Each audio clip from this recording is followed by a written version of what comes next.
Alright, so this is just going to be a pretty quick video lesson about the trombone part in Viva La Vida. I know you have a pretty good grasp on this one already, but I just want to clarify a couple of little things.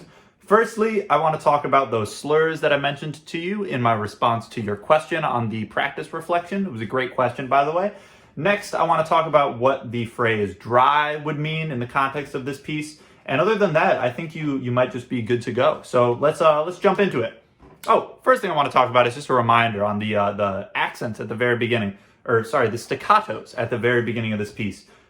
You were doing a great job with this back at school, but just make sure that you're keeping those as short as possible. Please mind my trombone playing. I haven't played this metal one in a while.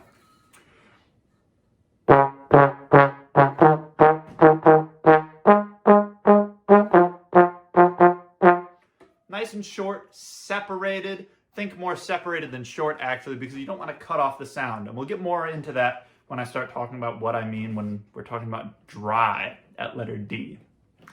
So moving right along to measure 53, you see your notes tied together, right? Slurred together.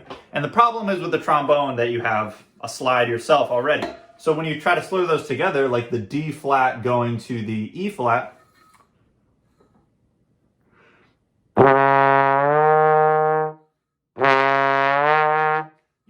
such a connection between those notes, even if you do it really fast.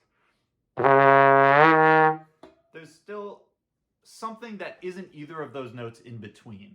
So it's really important that you use your tongue to get in the way of that slide movement using the syllable lu.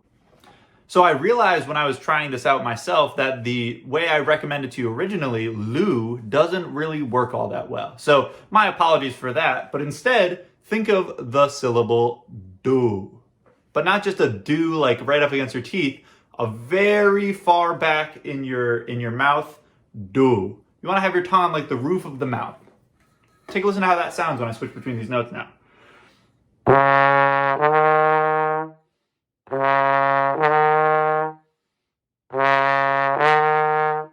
You can almost even think of it as like a la, la, la, but a very strong la, somewhere between a la and a do.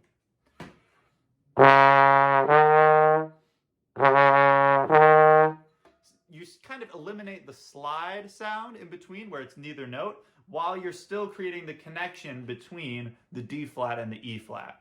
So whenever you see a slur, think of that really, really, really light do or la on the roof of your mouth with your tongue. And you should be able to get it to come out in a way that is pleasing and is more what the arranger or composer is looking for. So the last thing for this lesson is just talking about what that performance direction at letter D means when it says dry. So dry is a word that people in the music industry and musicians use to describe something that doesn't have reverb.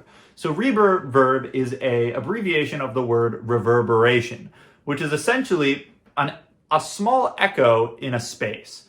So if you ever are like standing, for example, in a room that has higher ceilings perhaps, or a lot of flat walls, you will notice that when you speak, you hear yourself maybe just a half second after you say your word or your sentence, whatever, and you can almost hear yourself talk.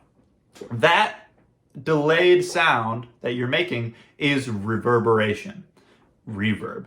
So when you see something that says dry, what the arranger or composer wants you to do is imagine you are eliminating as much of your reverb as possible while still getting a good sound. Now, obviously you can't really stop your instrument from vibrating unless you're gonna hurt the sound, right? I stopped my instrument from vibrating, but there was no tone to my sound. Remember, I've talked about this. Every note has an articulation, tone, and then a release. We're going straight from articulation to release.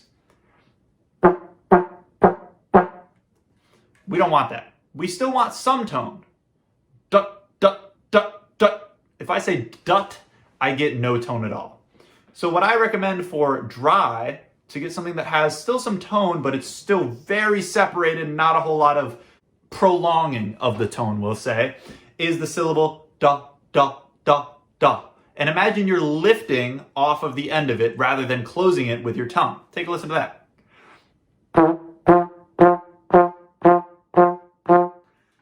that there's more tone, but the notes are still very short. In essence, what you're really looking for is just a very extremely staccato, extremely separated piece of music, but without closing off the sound so much that there's no tone. So I'll play letter D for you to give you an idea of how that sounds.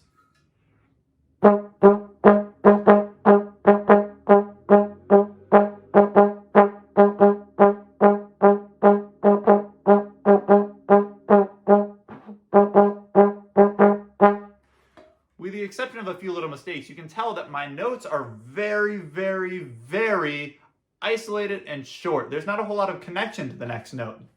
This is what gives your playing this kind of forward momentum that the composer is really looking for here. It's especially important in these types of ensembles, small quintets, to have especially at higher tempos, to have this dryness to the lower end instruments, and any instruments really that are playing something quick with articulation and separation, because there are no percussionists to push the song along. There is no conductor even to push the song along. The tempo comes from you, which means that you have to be very precise about how long your notes are, where they start, and where they end.